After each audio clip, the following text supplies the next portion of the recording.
Excise ഉദ്യോഗസ്ഥനെ ആക്രമിക്കുകയും ഔദ്യോഗിക ഡ്യൂട്ടി തടസ്സപ്പെടുത്തുകയും ചെയ്തെന്ന കേസിൽ പ്രതി അറസ്റ്റിലായി. തിരുവനന്തപുരം വിളവൻകോട് സ്വദേശി ബി സുധിയാണ് പിടിയിലായത്. പത്തനംതിട്ട മല്ലപ്പള്ളിയിലെ വാടക വീട്ടിൽ നിന്നാണ് പ്രതിയെ പിടികൂടിയത്.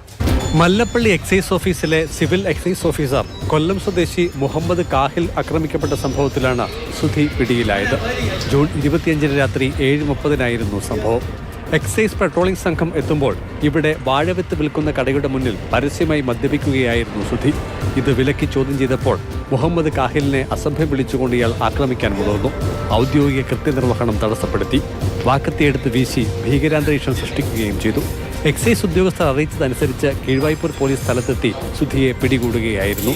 വൈദ്യപരിശോധനയ്ക്ക് ശേഷം സ്റ്റേഷനിലെത്തിച്ച് വിശദമായി ചോദ്യം ചെയ്തപ്പോൾ ഇയാൾ കുറ്റം സമ്മതിച്ചുവെന്നാണ് കീഴ്വായ്പൂർ പോലീസ് പറയുന്നത്. തുടർന്ന് അറസ്റ്റ് രേഖപ്പെടുത്തി. വാക്കത്തി കൊണ്ടുള്ള പിടിവലിയിൽ ഇയാളുടെ കയ്യിൽ മുറിവുണ്ടായിട്ടുണ്ട്.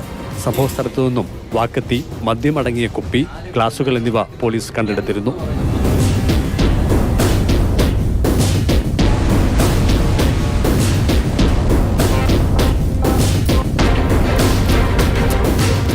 മാതൃഭൂമി ന്യൂസ്, പത്തനംതിട്ട.